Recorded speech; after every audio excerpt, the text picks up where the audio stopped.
Hi there. How are you all doing? And welcome to Center Your Being TV, Center of Being Dojo, Center of Being Bodywork and Wellness Dojo.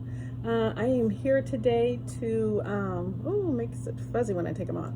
I'm here today to talk to you a little bit about my mead experience. So, I've shared before that I love the whole science of fermentation. It's intriguing to me. It's the alchemy of life. I definitely believe that, and that you take something that is at its last stage of vitality, and you renew it through this process called fermentation, and it's able to have a second, more expansive life as this product that then exists preserved. I just love the whole concept of fermentation. It's intriguing to me that it is a natural process. It is the process by which bodies decompose. Anything on this planet that has been healthy, vital, and alive moves through some process of fermentation when it is at the end of its space of vitality, right? And then it is transformed into something new, which is what I consider to be the alchemy of life. So like I said, can't say it enough, fermentation is amazing. And so I've shared that my interest in fermentation began many years ago around making medicine. I was one of those kids who grew mold in the kitchen refrigerator all the time, just really intrigued about the process of microorganisms. And so when I became older and started making medicines from herbal content, I of course delved into the arena of fermentation. As I developed this professional interest in the science of fermentation, my life would just design, as is the way of life, that fermentation became a requirement of my healthcare discipline. And what do I mean by that? Well, as a progression of my health walk, and especially as I'm resurrecting in health, I learned that I had some serious gastro challenges, right? I have poor gut health, as many Americans do, as many Black American women do. And so I'm challenged by this lack of gut health, right? This challenge in gut health. And so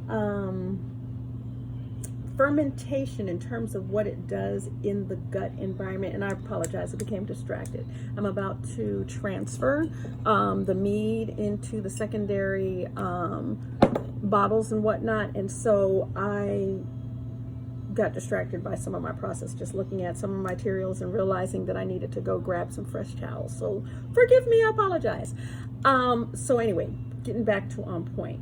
Fermentation, in terms of the process that it provides internally to the body, especially with those of us who are experiencing challenges in gut health, fermentation allows the body to break down quite naturally the non-vital food that is existing in your colon. And so we know that as a human organism, the process of digestion is that things are taken into the mouth, received by the mouth, engaged with saliva.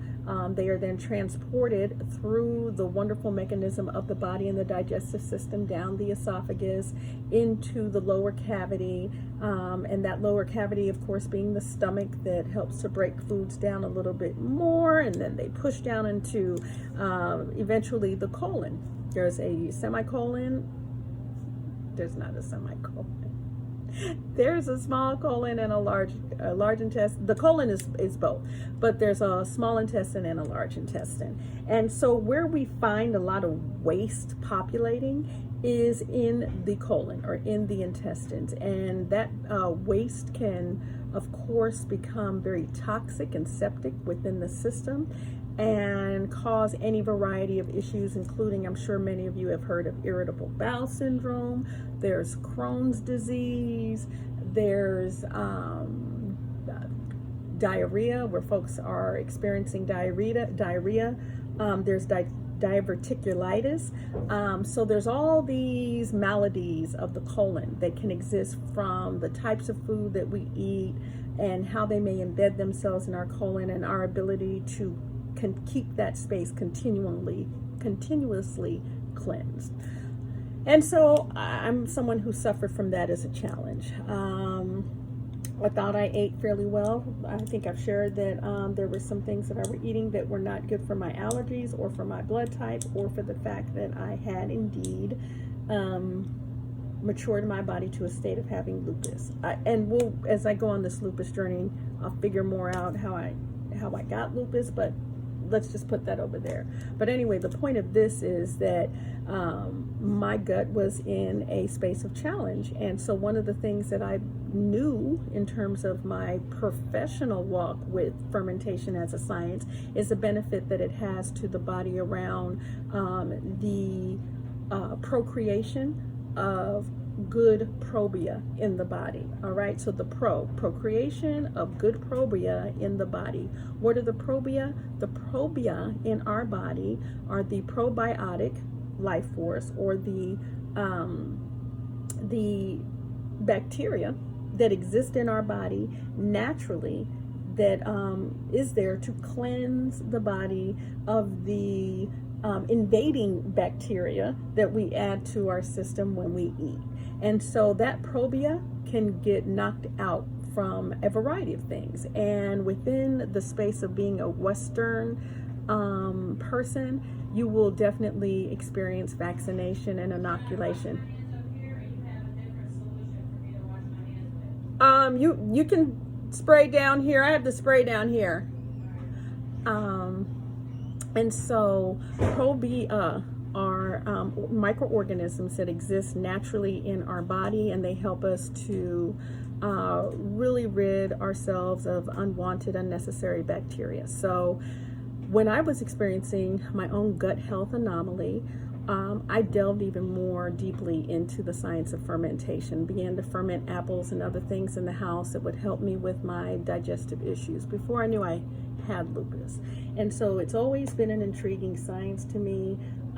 It is definitely one of those homegrown sciences that I believe all of us, especially those of us who are people of color, need to really become familiar with, especially as we move into spaces around having to preserve food, having to be very careful about the availability of food. It's really good for you to learn how to do some of these preservation techniques. And so joining me today in the dojo, I did not mean to catch her on camera necessarily like this, but someone who has certainly been committed to her own journey in fermentation with her Farm to Booze brand, but more importantly than her Farm to Booze brand, I would say her Farm to Booze movement, and her connection to the fermentation game as it exists in the beer guild that she is a member of. And so she has supported me as I have been learning about fermentation, as I've been developing my own techniques of infused meads, because I learned I can't drink beer, even though I love it. I love me some beer. Give me a dark chocolate beer like a dark chocolate man.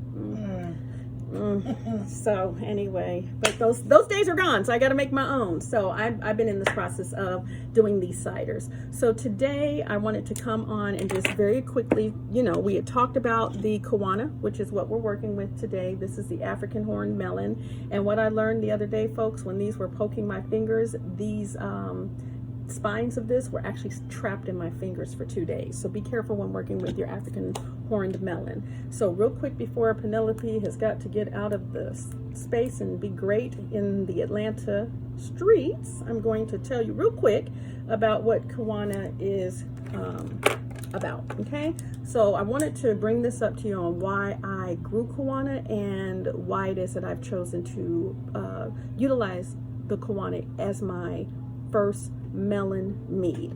All right, Kawana is full of potassium, and I have some heart challenges, and one of the things I'm always supposed to get in is potassium. So it has 257 milligrams of potassium.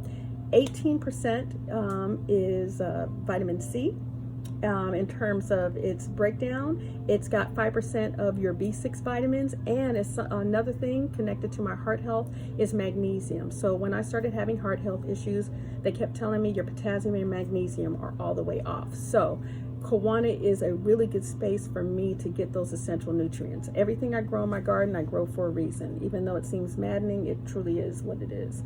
All right, so the benefits real quick, we're gonna get through these. Kiwana, the horned melon, contains a variety of essential nutrients. It provides several potent antioxidants. It promotes healthy red blood cell production, promotes blood sugar control. It's in that bitter melon family, and so if you know anything about the bitter melons, they are great for regulating blood sugar. It supports proper hydration, and we'll talk about proper hydration versus just drinking water a little bit later. And because of those antioxidants, in my opinion, and I'm not a doctor, but I should have been one. Yeah, I'm just playing. That's way too much ego. It may improve your mood. All right, so these are some of the benefits of the Kiwana and why I chose to work with them in my garden. I'm happy to be at this space where we're actually going to be transferring this mead into the secondary bottling. And so thank you for joining me, because y'all know I ain't got the technology like that. So that's part one of this video. I'll come back for part two.